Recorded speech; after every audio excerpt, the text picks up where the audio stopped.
friends, welcome back to my channel. After watching my Sonlight unboxing video, I got a few requests for a closer look at the science experiments book and some of the other materials. So for today's video, I'm going to be showing you exactly what experiments are included in this curriculum and give you a little bit more in-depth look at how this science curriculum is structured.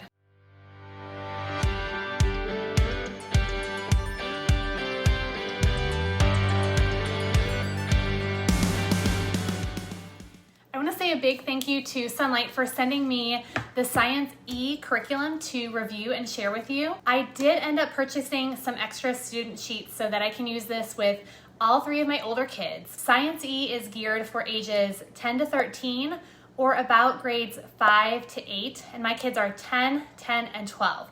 So I'm hoping this will be a good fit for us. If you didn't see my unboxing video, I will share that we are starting to use this curriculum midway through our homeschool year. We have been using My Father's World Exploring Countries and Cultures this year, and while I love it, the science portion has been just a little bit light. So with Sonlight E, I chose the 4-day-a-week program, and we're gonna be using this alongside our current curriculum. You also have the option to purchase a 5-day-per-week program, and I love that about Sonlight, how you have the option to customize your schedule from the get-go. Okay, real quick, let me show you what came in my curriculum kit.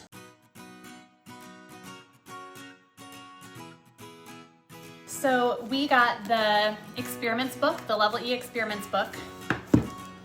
This book, How to Be Good at Science, Technology, and Engineering. It came with the Usborne Book of Astronomy and Space. This water book, Listening to Crickets. We also got the Discover and Do Science Supplies Kit. And then it came with some activity sheets for the kids and also science experiment sheets. Okay, so it came with all the worksheets that we would need to go along with the experiments and to go along with our readings and our daily lessons.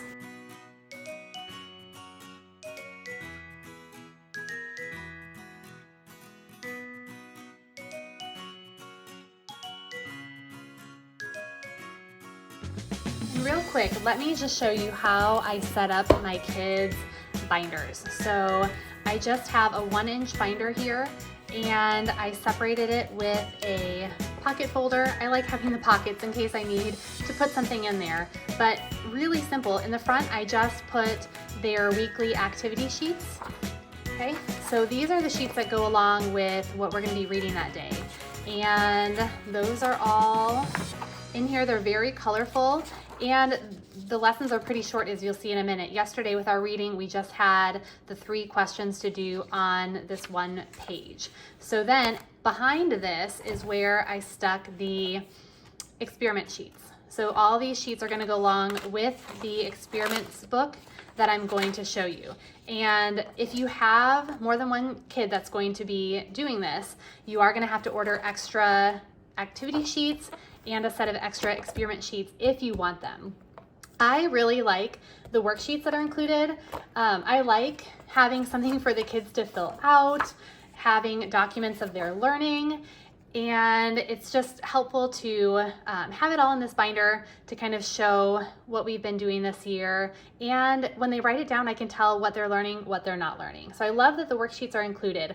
I did have to hole punch these worksheets. They were not hole punched, so I just hole punched them and stuck them in the binder. So again, not too overwhelming, not too much to do per lesson, but there are some worksheets that are included with this science curriculum. This curriculum has 36 weeks worth of lessons, and it's pretty much open and go, which is always a big plus in my book.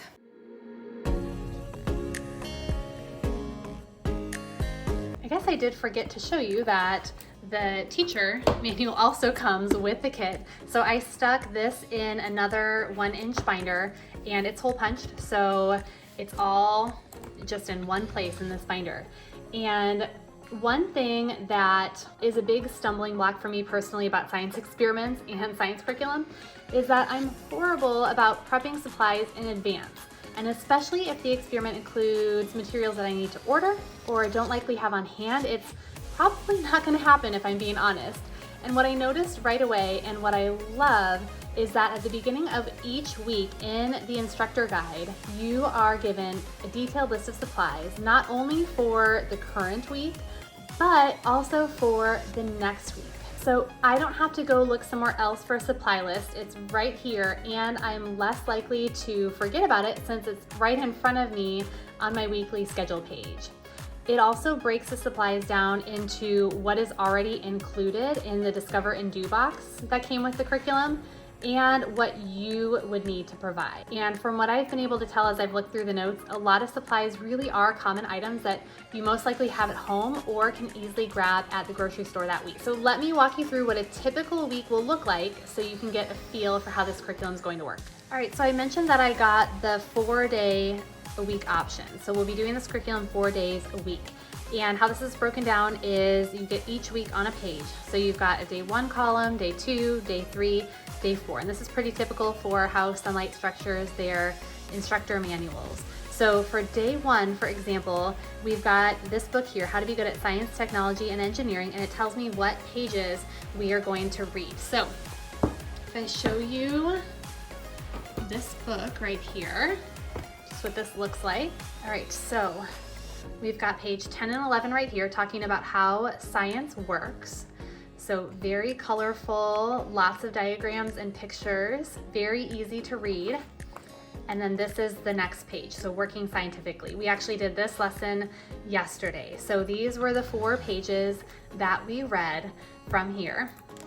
So after you do the reading, then you have the activity sheet questions 1 through 3.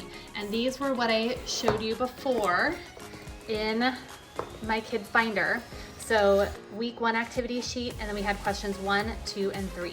And that was it for day 1. It did not take us very much time to get through. We did our reading, the kids asked any questions that they had, and then we kind of walked through this sheet together. Pretty light day for that first day. I love that it didn't take a lot of time. And in the instructor's guide, they do include answer keys for those worksheets that your kids are going to be doing. So you don't have to worry about if you don't know the answer. All the answer keys are included each week for those worksheets. Okay, so then for day 2, we're going back to the same book. We have page 14 through 17. So what we would do is we would open this up, and depending on your kids, you would either read this with your kids. You may choose to have them read through it independently and then work on the worksheets independently. That's going to be totally up to you. My 3 older kids, we typically do our science, history, our Bible together. And so I usually like to read it all together. We only have 1 book, so it's kind of hard, unless they just take turns, which they could do, but we like doing it together. So today we would do, 14 through 17. This is the lesson we're going to be doing today. Those are the pages. And after we read, we would go to the activity manual and do 4 through 8. All right, now I also wanted to point out in the instructor guide, they do have some notes for you if needed. So for example, if I flip to the back and I look at day 2, it gives me a little bit of extra information here. And so it's just extra information that you might need to know as an instructor, okay? For day 3, back in the same book, 19 through 23, and then 3 more questions in the activity sheets. And then we have an optional activity, which, if you check it out and you want to do it, then that is included in there. So again, for day 3 on the back, we've got a note to parents, and it says, all kinds of living things strive to produce offspring, and over long periods of time, all forms of life change by a process called evolution. Okay, and so that is in this book right here. All right, so right on this page. And if you watched my unboxing video, I touched on this a bit. In the instructor guide notes, they mentioned that they do use materials, that Sonlight does use materials supportive of evolution, largely because they don't want to take an isolationist approach to learning. They mention in the instructor guide that they want to present fair and balanced perspectives on issues like evolution and age of the earth. And they want to encourage you as the parent to provide guidance to your kids based on your beliefs. I think that this is ideally great. Evolution is a big perspective in our culture, and I want to be able to talk about it with my kids, talk to my kids about these things. You know, they're gonna encounter it at some point, so why not now when we have the chance to navigate it together? And just to give you another idea of how, you know, it's mentioned and incorporated, they've got this whole spread right here in this book that's part of your lessons. So just kind of be prepared. Whether you believe in evolution or you don't believe in evolution will determine how you want to talk to your kids about this and how you want to handle this in the curriculum. But they do use materials that are supportive of evolution, and also, you know, it mentions millions of years, talks about the age of the earth, and so there are varying viewpoints on that. So just to be aware that this is in the books that you're going to be using. And that being said, and I think you'll see this as I walk through the other books, although they say they want to present fair and balanced perspectives, none of the books that are used present perspectives from a biblical worldview. And I think this is important to note. To present that fair and balanced perspective from a biblical worldview, that's going to be up to you. I do understand their purpose for the books that they chose, but just note that if you do want to teach and train your kids with a biblical worldview, those will be discussions that you will have to add in. Okay, and in case you wanted to see that optional, not experiment, but optional activity, it talks about it right here. Okay, so they've got notes on that in the back of that first sheet, okay? The last day of the week, day 4, that is when we're going to be focusing on our experiment. First experiment is, can you improve a catapult? And I will flip through this book in just a moment, so I will be coming back to that. And just in case you are curious, kind of going back to this book, if you just want to take a look at the table of contents, here is everything that's going to be included, all the different topics that you'll be talking about this year.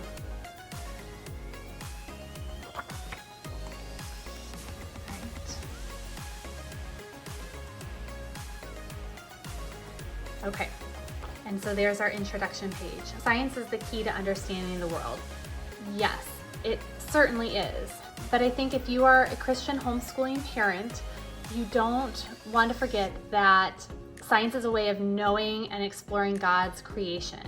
Okay, so even if you're using materials that are not necessarily Christian materials, we don't want to forget to teach our kids that science class can be a place of worship, a place where we can praise God, right?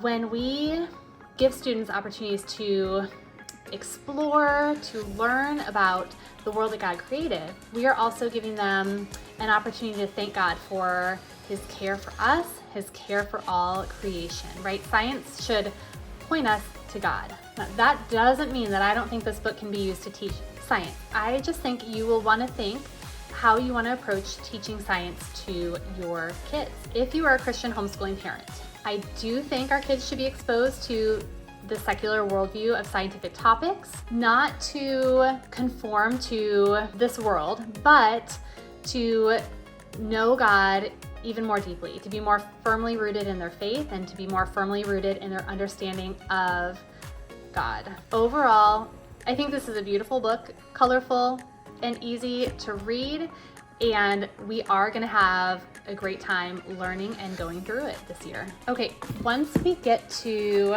week 5, all right, this is when the water book comes into play. Also not a biblical worldview resource, but very colorful and has lots of good information in it. If you are using this with multiple kids, sometimes these types of books can be hard to read with all of them because they like to look at all the pictures and explore them. So I typically will just read them and hold them up to show them the pictures and the diagrams, and then I'll let my kids pass it around to look at it themselves. So this resource comes into play in week 5. Then in week 23, this is when we begin using the Usborne Book of Astronomy and Space, which is this one here. So again, not a resource that will be teaching your kids from a biblical worldview. And honestly, it's so interesting to me that books like these do take an isolationist approach to learning and don't even mention or give consideration to other possible viewpoints. God is completely left out of this book. Let's see, let's find an example. Okay, so this is where it's talking about the story of the universe. Okay, so it talks about the Big Bang Theory and different things like that. Again, I don't think this is a deal breaker because I want my kids to know what's out there, but we are going to be evaluating what we are learning through the lens of Scripture. I feel comfortable doing that, but just know that this curriculum will not offer guidance in that regard. So you are going to be responsible in offering your beliefs and viewpoints on these topics and sharing with your kids why you believe what you believe. Okay, and then in week 35, so closer to the end, we are going to be reading the Listening to Crickets book together, which is this one, and it looks like we'll be doing about a chapter a day, and I will do this as a read aloud to my kids. All right, let's get back to this experiments book, as I know some of you were interested in checking this out. One thing I did think was interesting was that they mentioned in the instructor's guide that the experiments will not typically coordinate to the science lessons and readings that you'll be doing. They noted that they just have not found a book that is as informative, colorful, and exciting for kids to read that also contains great experiments and hands-on activities. So just know that going into this, that the experiments you do will not match up with what you are reading. Okay, let's flip through this book so you can take a look at what experiments are included and see a couple of examples.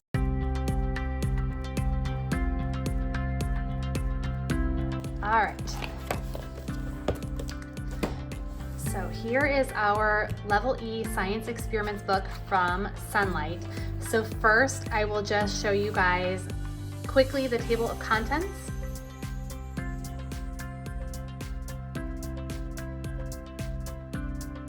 These are all the different experiments that we're going to be doing that they have scheduled this year.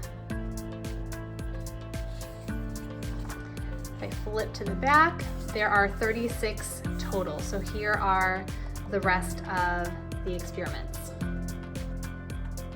And I won't flip through all of this, but I will just go through a couple of the experiments so you can see how they're laid out, how they're structured, and maybe that'll help you determine if this is going to be a good fit for your kids. I do love that one of the focuses of this book is teaching kids skills, teaching them scientific practices that will help them become scientists on their own, to help them become developers, to help them become innovators, learn how to investigate, ask questions, and things like that. It's going to teach them how to go through the scientific process, how to test their experiments, their designs, and I think that's great. So it's not just going to be feeding them information, but it's going to be helping them be better scientists. All right, so here is our first experiment. Can you improve a catapult? You'll have a materials list. That's right here. And they have the supplies marked if they are in the supply kit. And then they also have the worksheets marked. They tell you your key concepts that you're going to be learning and exploring throughout this experiment. All right, and then when you get into the experiment, again, very colorful. It's kind of broken down into different blocks, so it's easy to read, it's easy to follow along. Even if you're having your kids do these on your own, I think it's going to be very easy for them. They've got an introduction, pictures and diagrams, kind of gives an overview of some of the things that they're going to need to know, why they're going to be doing this. They go through basic steps of a design process that engineers use, tells them what they're going to do, some interesting information, and then it's going to lead them through investigating. So here looks like it's leading them through steps on how to create a catapult. They're going to be knocking down a wall that they build, identifying problems, exploring, designing, creating, trying it, improving. So going through all the steps of that scientific process and then drawing conclusions. So these are things that they're going to be answering and filling out on their experiment worksheet that I showed you, and it gives you answers in here as well. So you can check their work, follow up with them, and see how they're doing. All right, at the end, they've got a takeaway and some other information, and even a little spot where you can take it further if the topic really interests them and they want to do that. In this book, they also have the worksheets that are the printouts that I showed you in the binder. Those are in here as well. But if you don't want to write in here, just use the worksheets. Or if you have more than one student and you wanted to let one of them write in here, this is part of the book as well. Okay, so I'm just gonna flip through a couple of the pages so you can see what it looks like. They pretty much have a lot of the same sections for each experiment. How do animals regulate temperature? I love the pictures in here that kind of show kids what they should be doing as they go along. So it's all broken down very well. How many calories do you need? We were just kind of talking about this last night. My son was asking some questions about this. I think one of the games he is playing on his Oculus has had like a little calorie, it was like some kind of exercise thing that had like a calorie counter or something on there showing how many calories he was burning. So he was curious about that. That'll be an interesting lesson to cover. All right. So it looks like there are a lot of great experiments in here. I hope this gives you a good idea of what the book looks like. Again, if you want to know what every single experiment is, just go and take a look at that table of contents page and you'll kind of get an idea of everything that you're going to be covering this year and all the different types of experiments that you're going to be doing.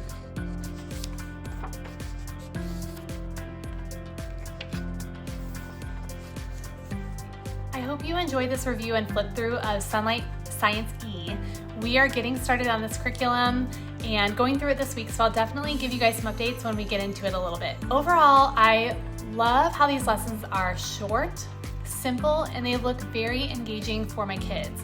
I think the experiments are going to be easy to implement and we'll have a lot of fun doing them. As a busy homeschool mom, I love how everything is laid out for me and I don't have to do hardly any planning or prep. My big takeaway is that if a biblical worldview shaping curriculum is what you are looking for, this is not it. Honestly, I think of Sonlight as a Christian curriculum company, and I'm a little surprised that none of the resources are biblical worldview based. I love the approach they want to take about including topics like evolution, age of the earth, etc., so we can have conversations about those. And I know that this can be tricky to navigate in a science curriculum, but in wanting to not take an isolationist approach to learning, I think that if you're just looking at the curriculum and not whatever input you as a parent want to put in, it's pretty exclusionary to God's part in science and how we are to respond as His children. It's hard for me to believe that there aren't any resources that are just as beautiful and informative and also point to God as the author of science while giving information about some of the other viewpoints as well. All that to say, this doesn't have to be a deal breaker, and this may be exactly what you're looking for, but I wanted to point it out in case you are truly looking for a Christian, biblical worldview-based perspective in a science curriculum. Something that will help you teach your kids to think biblically about science topics. This will not do it in and of itself. If you are looking for something like that, I personally would point you towards BJU Press or My Father's World. Those are just the two that I have had experience with and trust as a biblical worldview shaping curriculum. If you want to check out what Sonlight has to offer, I'll leave a link in the description below.